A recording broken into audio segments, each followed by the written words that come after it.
എല്ലാവർക്കും നമസ്കാരം. അപ്പോൾ ഇന്ന് നമ്മൾ ഇവിടെ പറയാൻ പോകുന്നത് നമ്മുടെ NIOSന്റെ +2 ഹിസ്റ്ററി വിഷയത്തെക്കുറിച്ചിട്ടാണ്. അപ്പോൾ ടോട്ടലി നമുക്ക് ആദ്യമായിട്ട് ഹിസ്റ്ററി വിഷയത്തെക്കുറിച്ച് സംസാരിക്കുമ്പോൾ അതിന് എത്ര ചാപ്റ്റർ, ഹിസ്റ്ററിയുടെ 6 മാസത്തെ സിലബസിൽ എത്ര ചാപ്റ്റർ വരുന്നുണ്ടെന്നുള്ളത് നമുക്കൊന്ന് നോക്കാം. ആദ്യം നമുക്ക് വരുന്നത് 28 ചാപ്റ്റർ ടോട്ടൽ മൊഡ്യൂളുകളാണ് ഹിസ്റ്ററിയിലുള്ളത്. കൂടാതെ ഓപ്ഷണൽ മൊഡ്യൂള് നമുക്ക് 3 എണ്ണം ചൂസ് ചെയ്തിട്ട് ഓപ്ഷണൽ മൊഡ്യൂളും നമുക്ക് പഠിക്കാവുന്നതാണ്. അപ്പോൾ അതിൽ തന്നെ നിങ്ങൾ കേട്ടിട്ടുണ്ടാവും TMA അസൈൻമെന്റ് അല്ലെ. അസൈൻമെന്റ് ചാപ്റ്റർ, അസൈൻമെന്റ് ചെയ്യാനുള്ള ചാപ്റ്റർ നമ്മൾ എക്സാമിന് വരില്ല, എക്സാമിന് പഠിക്കേണ്ടതില്ല എന്ന് കേട്ടിട്ടുണ്ടാവും അല്ലെ. അപ്പോൾ ഇതിനകത്ത് ഒരുപാട് ഈ 28 ചാപ്റ്ററിൽ തന്നെ ഒരുപാട് ചാപ്റ്റേഴ്സ് നമുക്ക് എന്ത് ചെയ്യുന്നുണ്ട്, TMAയിലേക്ക് മാറിയിട്ട് കിട്ടുന്നുണ്ട്. അപ്പം നമ്മൾ എന്ത് ചെയ്യേണ്ട, അത് പഠിക്കേണ്ട, വളരെ കുറച്ച് ചാപ്റ്റേഴ്സ് മാത്രം നമുക്ക് പഠിച്ചാൽ മതി. അപ്പോൾ ആദ്യമായിട്ട് അത് ഏതൊക്കെയാണ് ചാപ്റ്റേഴ്സ് എന്നുള്ളത് ഞാൻ നിങ്ങൾക്കൊന്ന് പറഞ്ഞുതരാം. ഇപ്പോൾ ടോട്ടലി നമുക്ക് 5 മൊഡ്യൂളുകളാണ് ഓപ്ഷണൽ മൊഡ്യൂൾ ഒഴികെ ഹിസ്റ്ററി സബ്ജക്റ്റിൽ അല്ലെ ഹിസ്റ്ററി എന്ന പാഠഭാഗത്തിൽ നമുക്ക് ഉണ്ടാവുക. അതിനകത്ത് ഓരോ മൊഡ്യൂളിലും, അതായത് ആദ്യത്തെ മൊഡ്യൂൾ വരുന്നത് ആൻഷ്യന്റ് ഇന്ത്യ എന്ന് പറയുന്ന 1ാമത്തെ മൊഡ്യൂളാണ്. അതിനകത്ത് നമ്മൾ 3ാമത്തെ ചാപ്റ്ററും 4ാമത്തെ ചാപ്റ്ററും 6ാമത്തെ ചാപ്റ്ററും 7ാമത്തെ ചാപ്റ്ററും മാത്രം നമ്മൾ പഠിച്ചാൽ മതി, ബാക്കി TMAയിലേക്ക് മാറും. ഓക്കെ, നോട്ട് ചെയ്ത് വെക്കുക. 3, 4, 6, 7 ചാപ്റ്റേഴ്സ് അത് ഏതൊക്കെയാണെന്നുള്ളത് നമ്മൾ എടുക്കുമ്പോൾ ആ ഒരു ബേസിൽ നമുക്ക് പറഞ്ഞു പോവാം. 2ാമത്തെ മൊഡ്യൂൾ എന്ന് പറയുന്നത് മിഡീവിയൽ ഇന്ത്യ, അതായത് മധ്യ കാലഘട്ടത്തിലെ ഇന്ത്യ എന്നതാണ് 2ാമത്തെ മൊഡ്യൂൾ വരുന്നത്.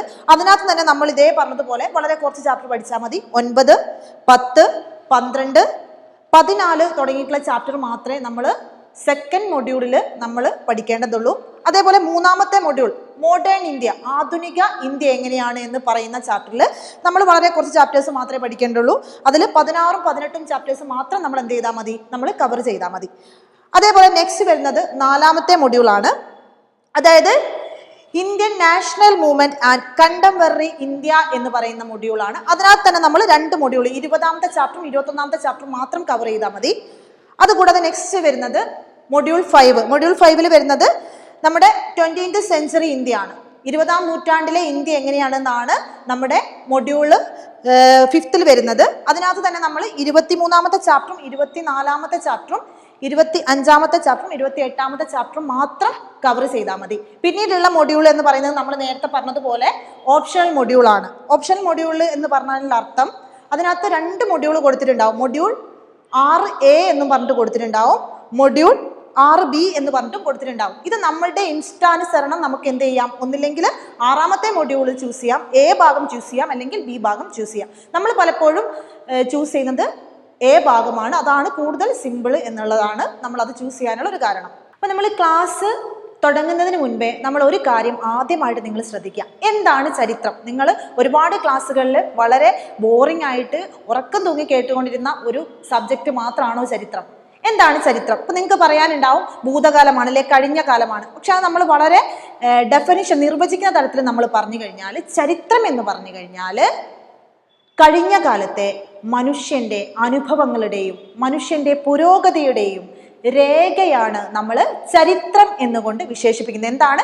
കഴിഞ്ഞ കാലത്തെ മനുഷ്യന്റെ അനുഭവങ്ങളുടെയും പുരോഗതിയുടെയും രേഖയാണ് ചരിത്രം എന്ന് പറഞ്ഞു കഴിഞ്ഞാൽ. അപ്പൊ നമ്മൾ ചരിത്രത്തിൽ പറയുമ്പോൾ തന്നെ ചരിത്രം 2ആയിട്ട് തരംതിരിക്കുന്നുണ്ട് ഇല്ലേ?